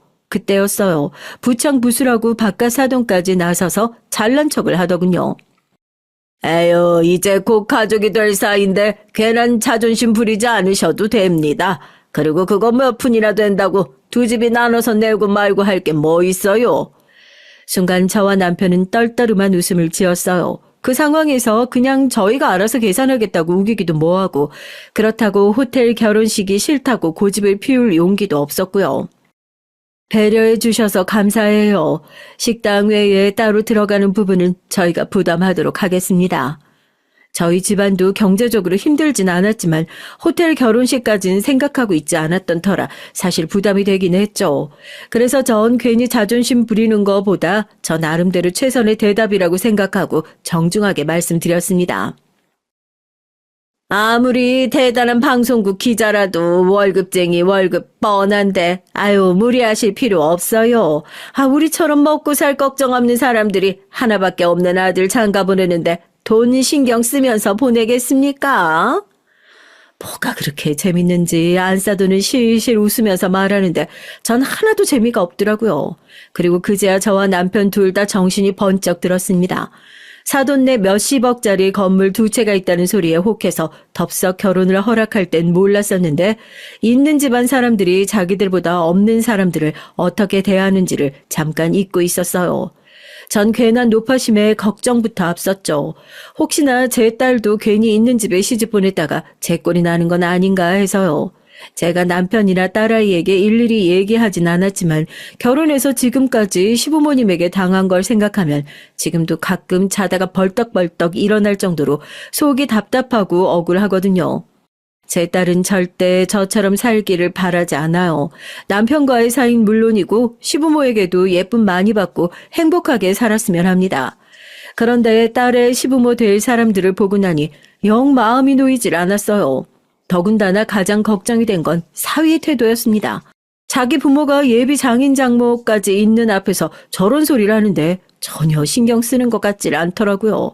제 딸만 가시방석인지 어쩔 줄 몰라 했어요. 그래도 어떡하겠습니까? 둘이 좋다는데 마음에 좀 걸리는 게 있다고 결혼 못하게 할 수는 없잖아요. 안 그래도 제 평생 딸아이 옆에서 과잉 보호하며 자석처럼 붙어 있어서 애가 더 독립적이지 못한데 제가 결혼까지 간섭하는 건 선을 넘는 것 같았어요. 저와 남편은 걸리는 부분이 좀 있긴 했지만 그래도 딸을 믿고 지켜보기로 했습니다. 그게 부모의 역할이니까요. 그런데 그게 마음처럼 쉽질 않았어요. 처음 말씀드린 대로 다 큰 딸을 시집까지 보냈는데 더 신경 쓰이는 게 많더라고요. 30년 가까이 매일 품에 있던 아이가 떠나니 저도 쓸쓸했습니다. 어린애도 아닌데 밥은 먹었나 잠은 잘 자나 별게 다 걱정이 되더라고요. 결혼시키고 매일매일 전화도 하고 싶고 얼굴도 보러 가고 싶었지만 전 애써 참았습니다. 사위가 귀찮아할까 봐요. 딸이야 내 자식이지만 사위는 아니잖아요. 그런데 사돈들은 저와 달랐습니다. 다 큰 애들한테 간섭을 많이 하는 것 같더라고요. 한 번은 이런 적이 있었어요. 애들이 결혼하고 한 달도 안 됐을 땐데 안사돈이 직접 저에게 전화를 했더라고요. 사돈, 웬만하면 제가 이런 소리까지 안 하려고 했는데 딸을 시집 보내놓으시고 어쩜 그렇게 태평하세요? 순간 전 이게 무슨 소린가 싶어 당황했습니다. 마치 제가 무슨 큰 잘못이라도 한 줄 알았어요. 아니 사돈, 오랜만에 전화하셔서 안부 인사도 없이 그게 다 무슨 소리세요? 우리 유정이가 뭐 잘못하기라도 했나요? 유정이야 부족한 거야 많죠. 하지만 저도 같은 자식 키우는 입장으로 사돈한테 딸 자식 듣기 싫은 소리 하기 싫습니다. 단지 내 자식이 부족하면 어미로서 챙기는 게 당연한 건데 사돈께서 새아기한테 너무 무신경한 것 같아서 제가 못 참고 연락드렸네요. 안사돈은 특유의 고상한 말투로 말을 하긴 했지만 그 내용은 전혀 고상하지 않았어요. 제 앞에서 대놓고 제 딸아이를 험담하는 거였습니다. 어떻게 된 애가 30이 넘어서 남편 밥상 하나를 제대로 차릴 줄을 모른답니까? 제가 며칠 전에 애들 집에 갔다가 냉장고 보고 깜짝 놀랐잖아요. 냉장고에 먹을 거라고는 없이 아주 그냥 텅텅 비었더라고요. 요즘엔 유튜브만 들어가 봐도 반찬 레시피 같은 게 지천에 깔렸는데 젊은 애가 왜 그렇게 노력을 안 하는지 모르겠습니다. 안사돈은 결국 밥 타령이었어요. 제 딸이 자기 아들 밥상을 안 차려준다고 굳이 제게 직접 연락까지 한 거예요. 제 평소 성격 같으면 자리에서 벌떡 일어나 핸드폰에 대고 소리를 질렀을 겁니다. 내 딸이 당신네 아들 밥상 차려주려고 결혼한 줄 아느냐고 따지면서요. 그런데 그 순간만큼은 어느 때보다 정신 차려야 했어요. 정신 똑바로 차리고 시어머니 행세를 하는 안사돈을 차분하게 밟아줘야 했습니다. 안 싸둔 참 귀한 외동아들 장가 보내놓고 많이 적적하신가 봅니다. 굳이 다 큰아들 밥 걱정까지 하시는 걸 보니. 아유, 근데 저도 사돈 얘기 들으니 이제야 좀 걱정이 되긴 되네요. 우리 유정이도 워낙 입맛이 까다롭고 입이 짧은 앤데 우리 김서방이 우리 딸 잘 돌봐주나 모르겠네요. 전 이에는 이, 눈에는 눈이었습니다. 내 아들 귀한 줄 알면 내 자식도 좀 귀한 줄 알라는 거였죠.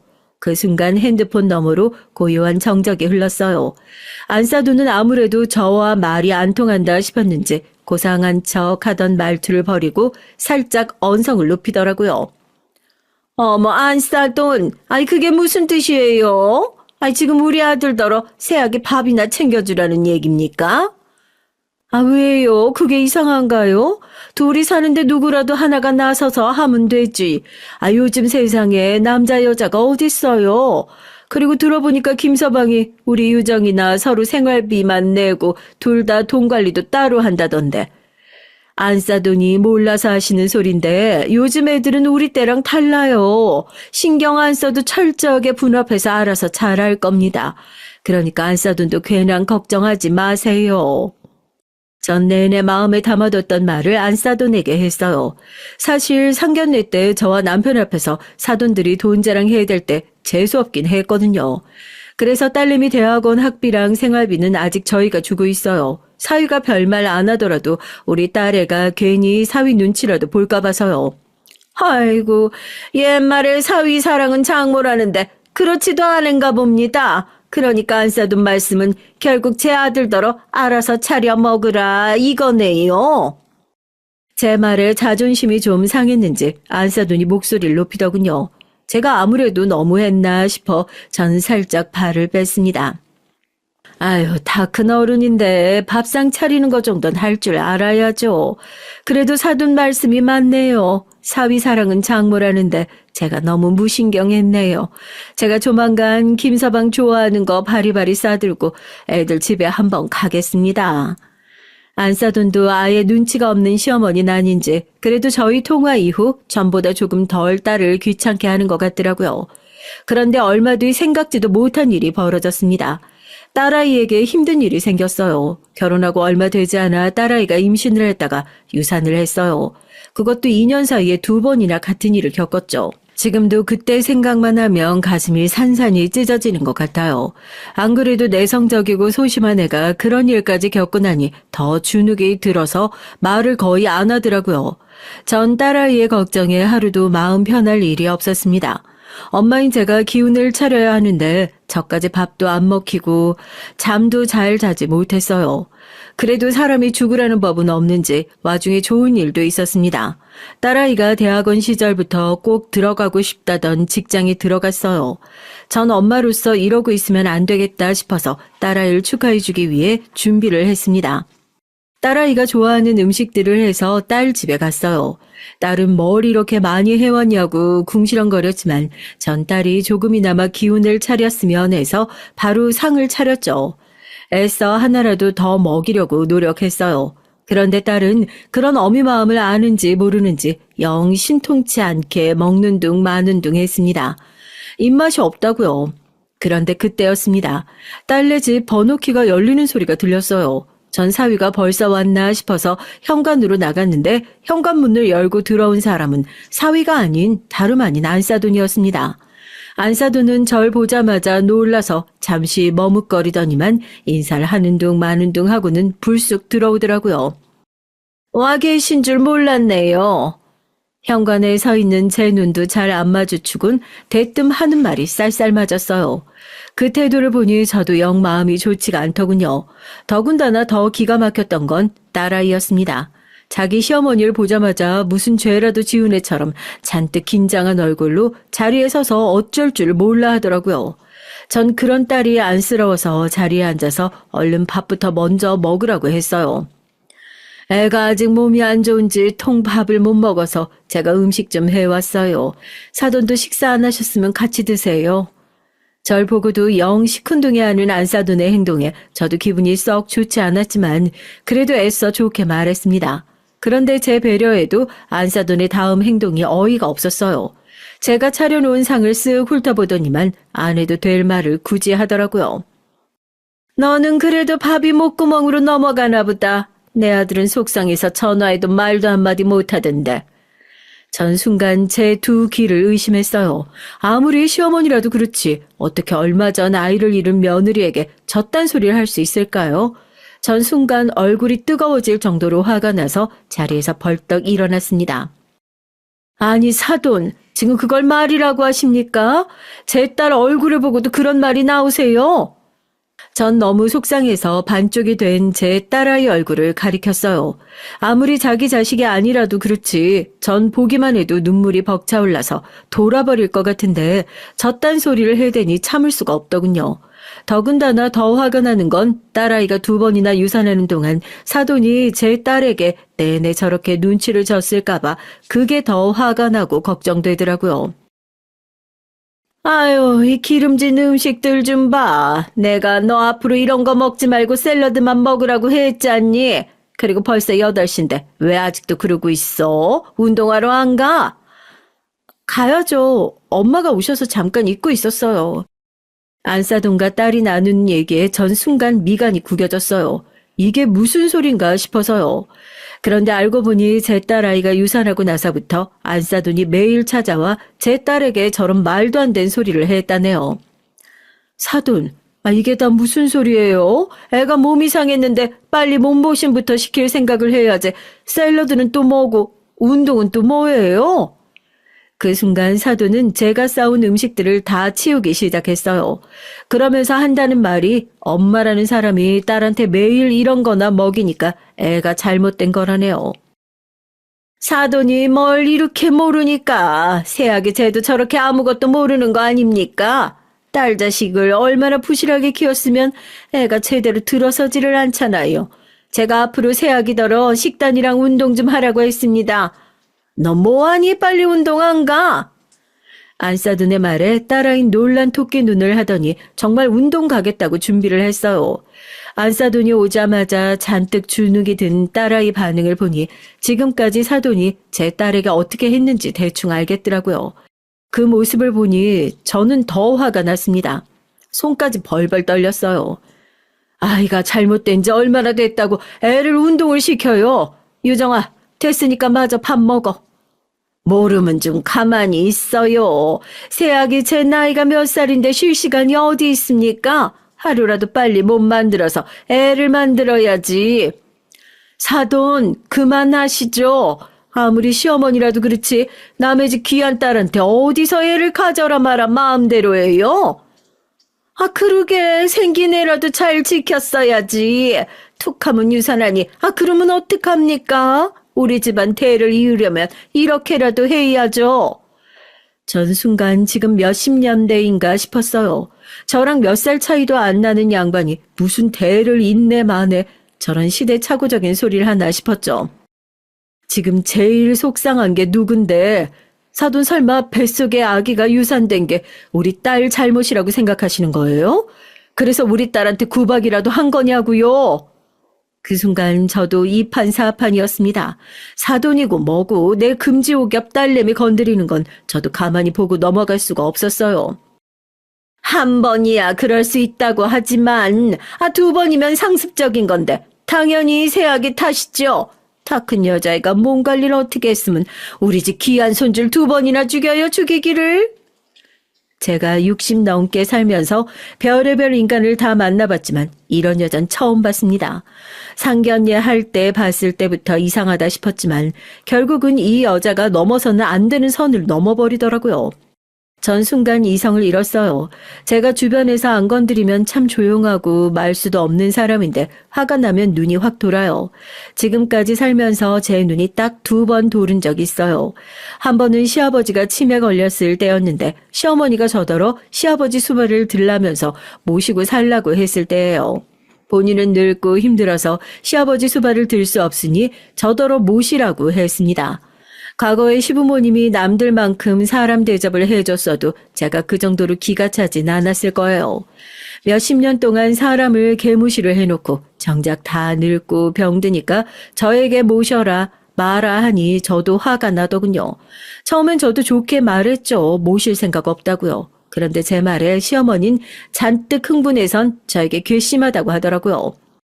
맏며느리가 어디서 감히 시부를 못 모신다는 소리를 해?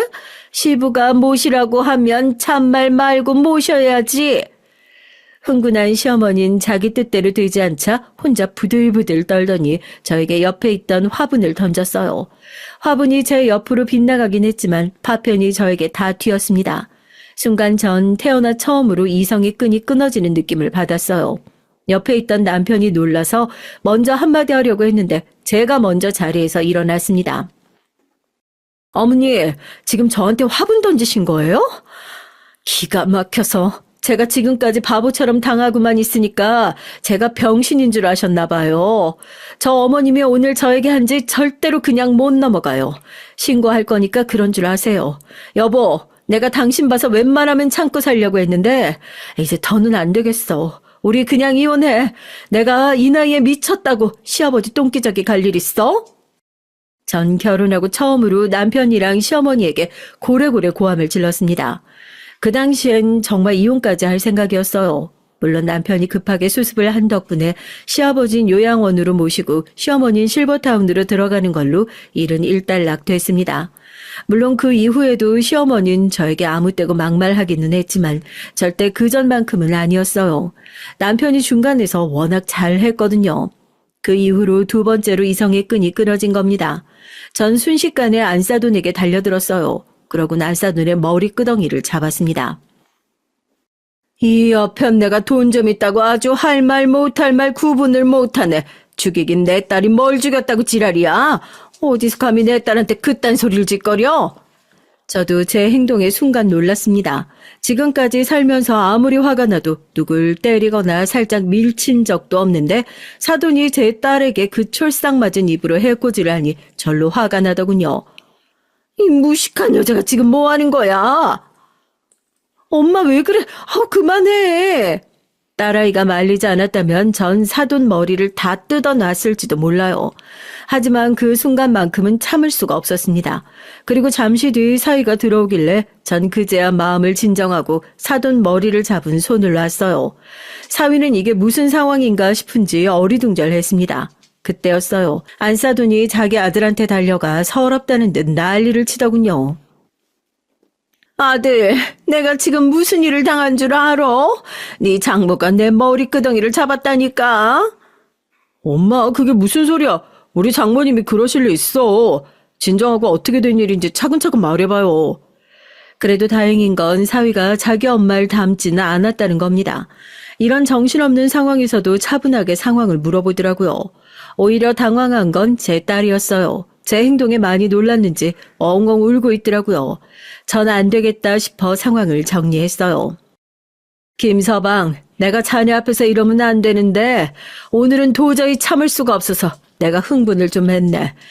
근데 이건 어디까지나 안사돈이 실수하신 거야. 아무리 아기를 잃은 게 슬퍼도 그렇지. 어떻게 내 앞에서 내 딸한테 그런 소리를 할 수가 있어? 자초지종을 알게 된 사위는 한숨을 크게 내쉬었어요. 그리고 저에게 사과했습니다. 아기가 그렇게 되고 나서 어머니께서 집에 자주 들르시길래 전 당연히 유정이가 몸이 많이 약해진 게 걱정돼서 챙겨주러 오시는 줄 알았는데 이런 일이 있었는지 몰랐네요. 죄송합니다.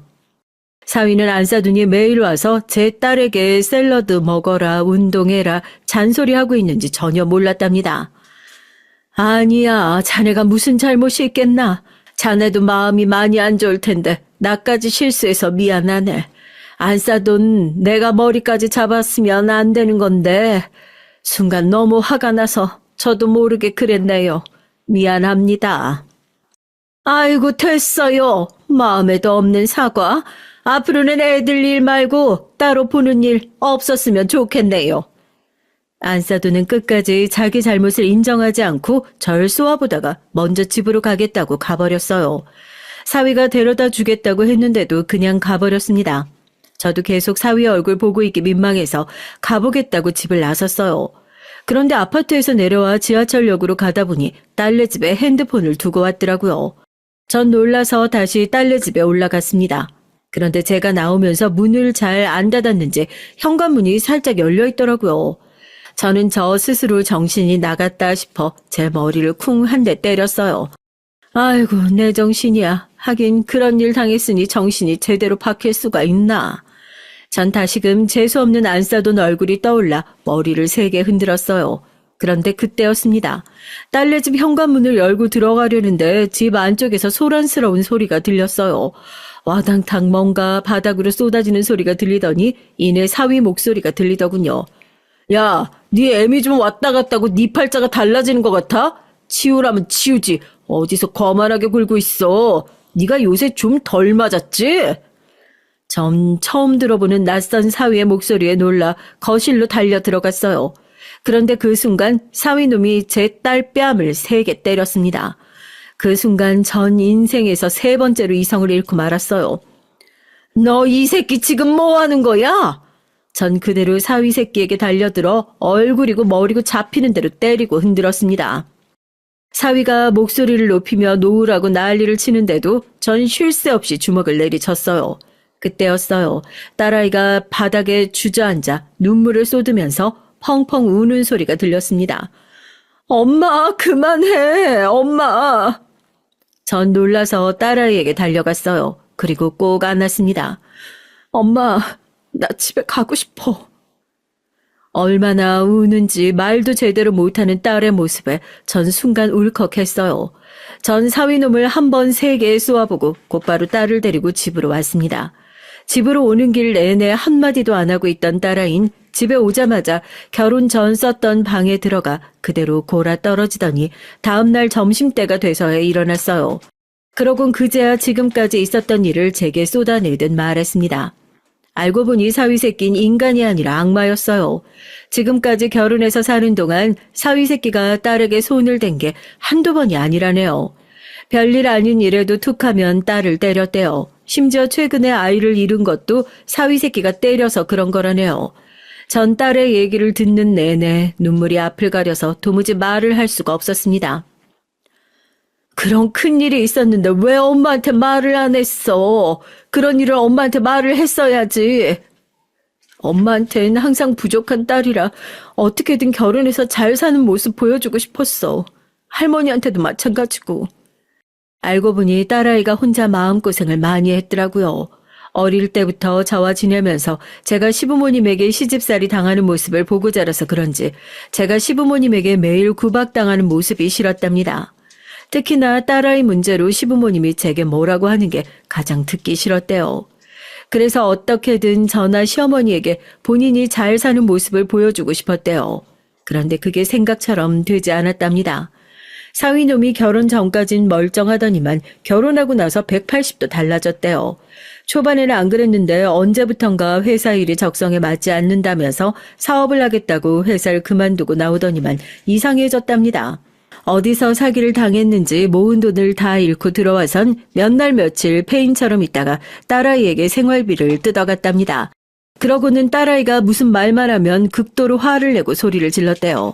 그러면서 친정이나 시댁에는 일잘 말하지 말라고 했답니다. 말하면 죽여버릴 거라고까지 했대요. 그래도 딸아이는 사위가 변할 거라고 기대를 하고 기다렸답니다. 그런데 사위의 만행은 시간이 갈수록 더 심해졌대요. 딸에게 처음으로 손을 댄 게 딸아이가 첫 번째 유산을 하고 난 뒤 얼마 되지 않아서였대요. 딸아이가 오랜만에 친구들을 만나 시간을 보내고 왔는데 딸아이에게 바람을 피우고 온 거라고 의심을 하면서 말도 안 되는 꼬투리를 잡아 욕을 하고 때렸답니다.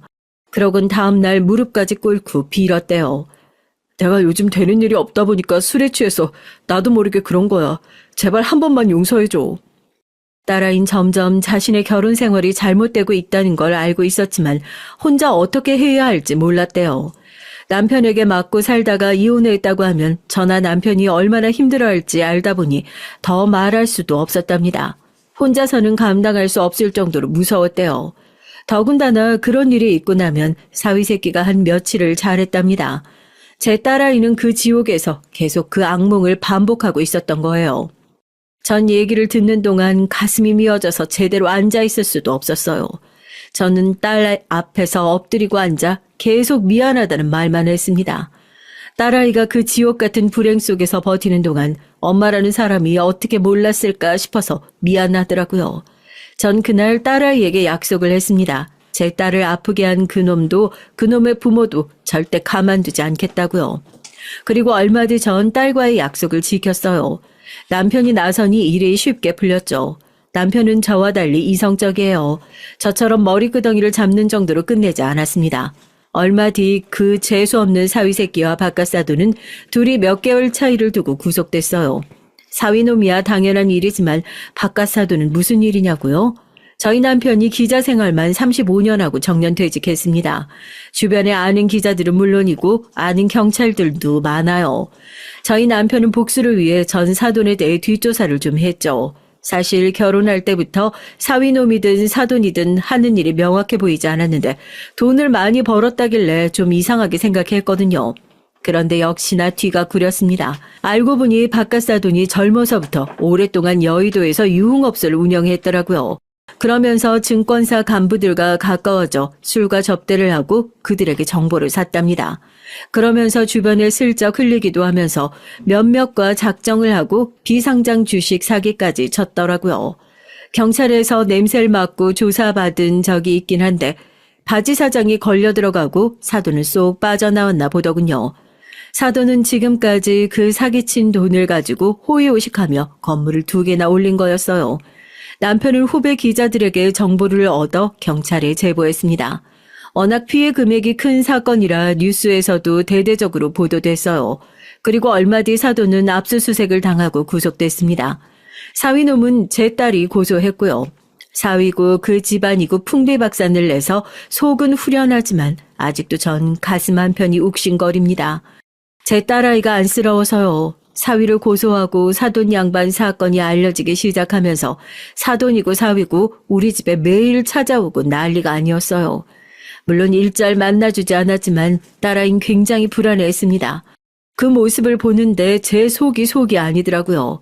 딸아이는 꾸준히 병원에 치료하러 다니고 있습니다. 하지만 아직 많이 힘들어해요. 그래도 전 포기하지 않고 딸아이 옆에 꼭 붙어 있을 거예요. 그래서 꼭 우리 딸내미 다시 행복하게 만들어줄 생각입니다. 여러분께서 저와 딸아이에게 힘내라고 할 수 있다고 응원글 좀 많이 댓글로 달아주세요. 그럼 우리 가족에게 큰 힘이 될 것 같습니다. 지금까지 저와 저희 딸의 얘기 들어주셔서 감사해요. 여러분의 가정엔 항상 기쁜 일만 가득하시길 바랄게요.